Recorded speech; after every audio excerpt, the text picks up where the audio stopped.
딱 뜨는 밤 책 읽어주는 남자 리더 준원입니다. 안녕하세요, 리더 준원입니다. 요즘 날씨가 너무 좋죠. 봄바람에 잠도 솔솔 오고요. 오늘 밤도 여러분의 꿀잠을 위해 저번화에 이어 노인과 바다 7화를 읽어드리겠습니다. 채널 구독, 영상 좋아요도 많이 눌러주세요. 노인과 바다 7화. 어떤 사람들은 작은 배를 타고 육지가 보이지 않는 먼 바다까지 나가는 것을 두렵다고들 한다. 어째서 그런 생각을 할 수 있을까? 노인은 생각했다. 하긴 갑자기 악천후가 겹치는 계절에는 그럴 수도 있지. 그러나 지금은 태풍이 부는 계절이고 만약 태풍만 불지 않는다면 기후는 1년 중에 가장 좋은 때다. 만약에 태풍이 오려고 할 때 바다에 나가 있으면 언제나 며칠 앞서 하늘에 그 징조가 나타나기 마련이다. 다만 육지에서는 무엇을 봐야 할지 모르기 때문에 그 징조를 보지 못하는 것이라고 그는 생각했다. 육지가 구름의 모양을 바꾸어 놓는 것도 사실이다.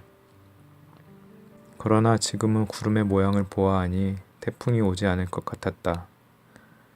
하늘을 올려다보니 친근한 아이스크림 같은 흰 저군이 보이고 창공에는 드높은 9월 하늘을 배경으로 엷은 깃털 같은 건충운이 널려 있었다. 가벼운 브리사로군. 노인은 말했다. 물고기야, 오늘은 너보다는 나한테 유리한 날씨로구나. 왼손은 아직도 쥐가 풀리지 않은 상태이므로 노인은 천천히 쥐를 풀어주고 있었다. 이런 경우는 정말 질색이야. 노인은 생각했다. 쥐가 나는 것은 나의 몸을 배반하는 일이다. 타인 앞에서 푸토마인 중독으로 설사를 한다든지 구토를 하는 것은 창피한 노릇이지. 쥐가 난다는 것은 역시 혼자 있는 자신을 모독하는 일이야.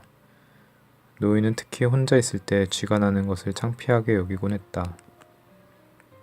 만약에 소년이 지금 여기 있다면 팔을 주물러서 근육을 풀어줄 텐데 노인은 생각했다. 그래도 결국 풀어지기는 할 거야. 그때였다.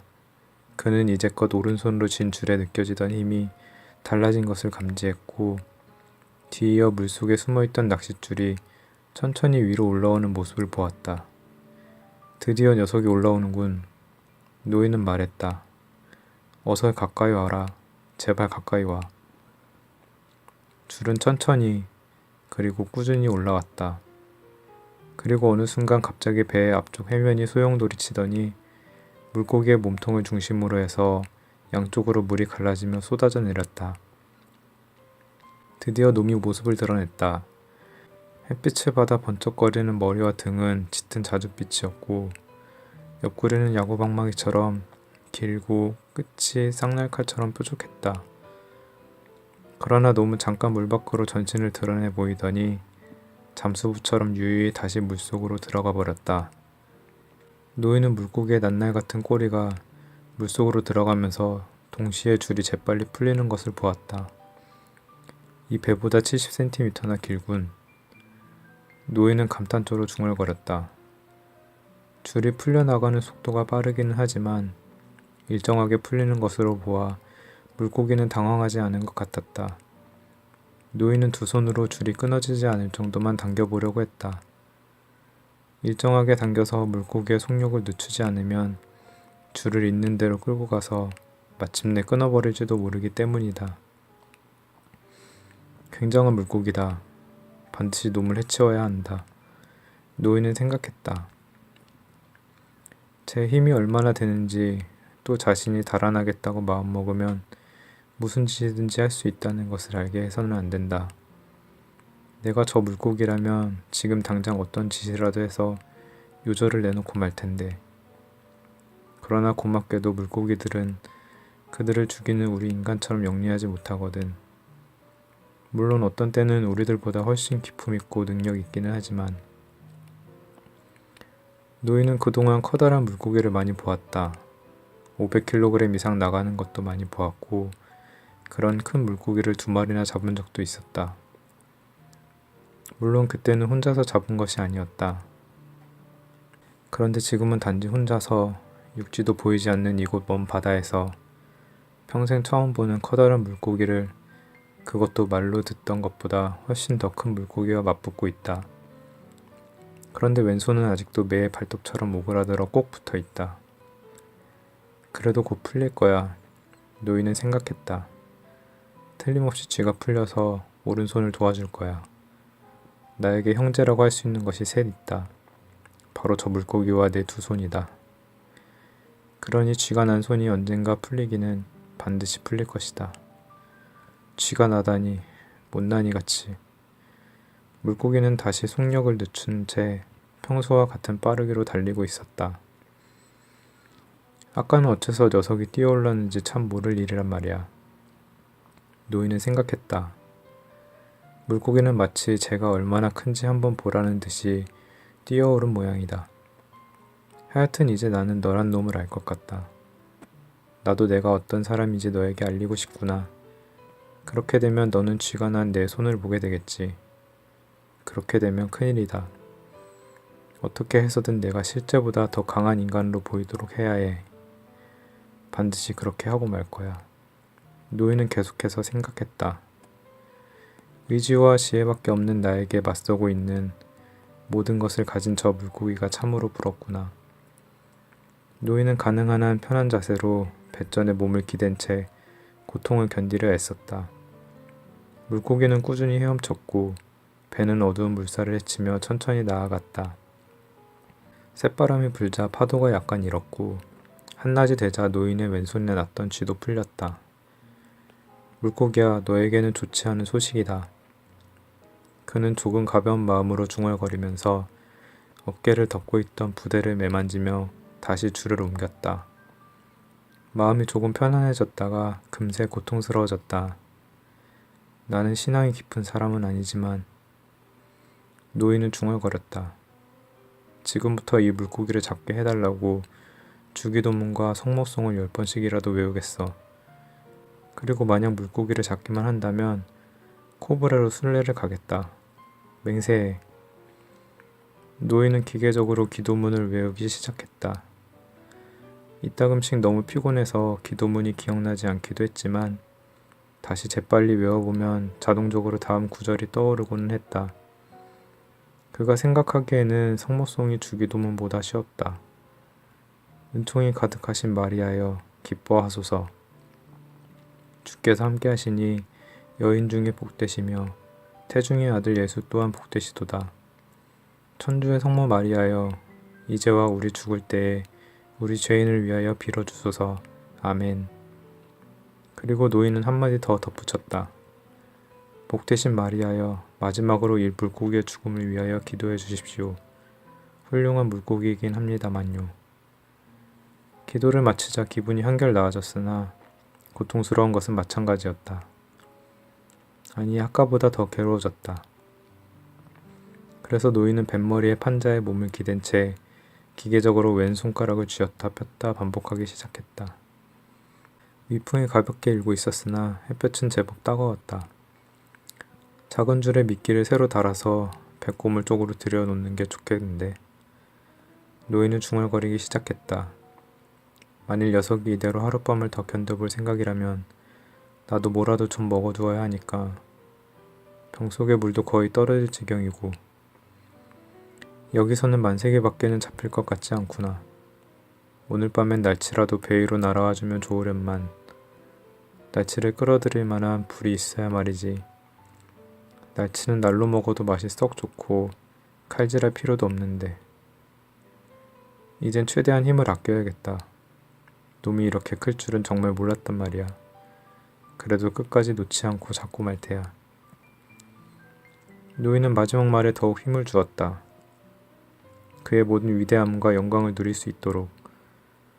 생명을 죽이는 게 옳은 일은 아니지만 인간이 어떤 일을 할 수 있는지, 또 인간이 얼마나 역경에 잘 이겨낼 수 있는지를 저놈에게 보여주고 말겠어. 노인은 생각했다. 그동안 아이에게 내가 이상한 노인이라고 말하곤 했었지. 지금이야말로 그 말을 증명할 때다. 그는 중얼거렸다. 지금까지 수천 번이나 그것을 증명했지만 지금 와서는 그게 다 무의미한 것 같았다. 그래서 노인은 지금 또다시 새롭게 증명해 보이려는 것이다. 증명은 늘 처음 하는 일 같았고 그럴 때 과거의 일은 전혀 생각하지 않았다. 녀석이 잠들고 나도 잠들어서 사자 꿈이나 꾸었으면 좋겠는데 노인은 생각했다. 하지만 이 순간 어째서 갑자기 사자가 중요한 것처럼 느껴진담. 늙으니 아무 생각도 하지 말게. 노인은 계속 중얼거렸다. 뱃전에 기대시면서 아무것도 생각지 말게.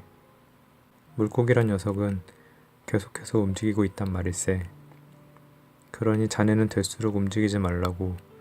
힘을 아껴야지. 시간은 오후로 접어들고 있었다. 배는 아직도 천천히 꾸준히 움직여가는 중이었다.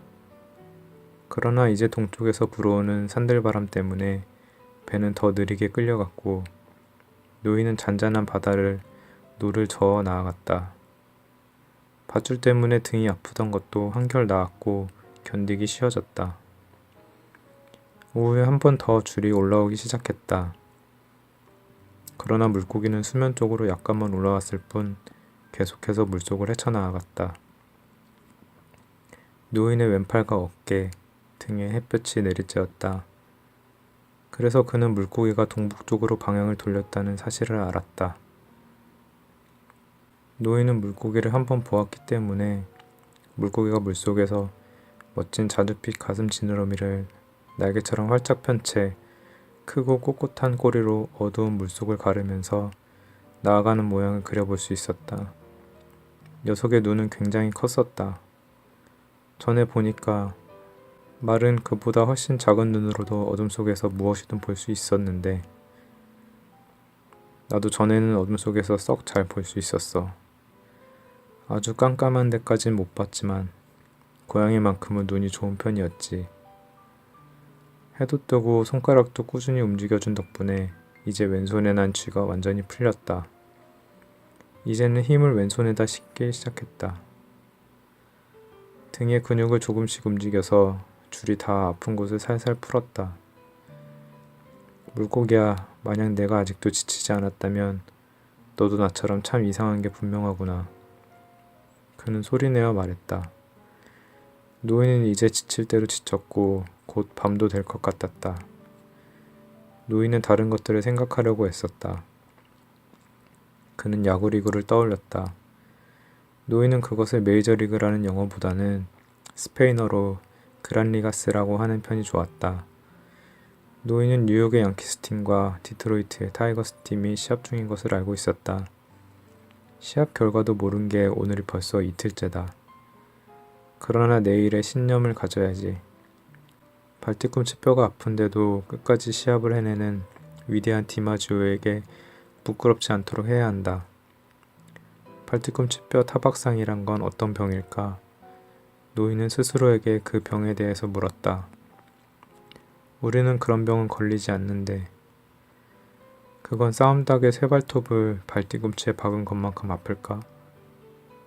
나는 싸움닭처럼 쇠발톱을 다는 아픔을 견딘다거나 한쪽 또는 양쪽 눈이 빠진 상태의 싸움을 계속하는 일은 못할 거야.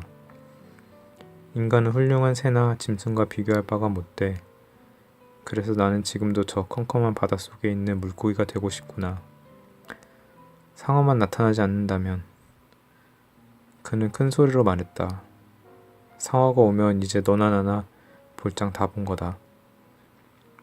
디마지오가 만약 나와 같은 상황에 처한다면 내가 지금 이 녀석과 겨뤄 이겨내는 만큼 오래 견뎌낼 수 있을까? 그는 생각했다. 물론 그럴 수도 있겠지. 그는 젊고 힘이 있으니까 더 잘 버틸 수도 있을 거다. 그리고 그의 아버지도 어부였으니까. 그런데 뼈 타박상이 그렇게도 아픈 병일까? 그야 알 수 없지. 그는 소리내어 말했다. 나는 아직까지 뼈를 알아본 일은 없으니까.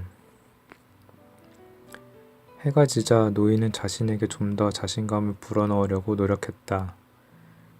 노인은 카사블랑카에 있는 술집에서 시엔푸에고스에서 왔다는 흑인과 팔씨름하던 일을 기억해냈다. 그 흑인은 부두에서 제일 힘이 세기로 유명했다. 그들은 테이블 위에 분필로 줄을 긋고 그곳에 팔꿈치를 놓고 팔을 꼿꼿이 세웠다. 그리고 서로의 손을 움켜잡은 채 하루 낮 밤을 세웠다. 상대방의 손을 테이블 위에 넘어뜨리려고 애를 썼다. 둘의 승패에 돈을 거는 사람이 많았고 석유 불빛 아래서 사람들이 웅성거리며 들락날락했다. 그는 흑인의 팔과 손과 얼굴을 똑바로 바라보았다. 처음 8시간이 지나자 심판이 잠을 잘 수 있도록 4시간마다 심판을 바꿨다. 두 사람의 손톱 밑에서 피까지 나왔다. 두 사람은 서로 상대방의 눈과 손과 팔을 쳐다본 채 꼼짝도 하지 않았고 돈을 건 사람들은 초조한 심정으로 방을 들락거리며 벽에 기댄 높다란 의자에 앉아서 시합을 지켜보고 있었다. 판자벽은 하늘색으로 칠해져 있었으며 램프불이 벽에 그림자를 만들고 있었다. 흑인의 그림자는 엄청나게 컸는데 미풍의 램프불이 흔들릴 때마다 벽의 그림자도 흔들렸다. 노인과 바다 7화를 읽어드렸습니다.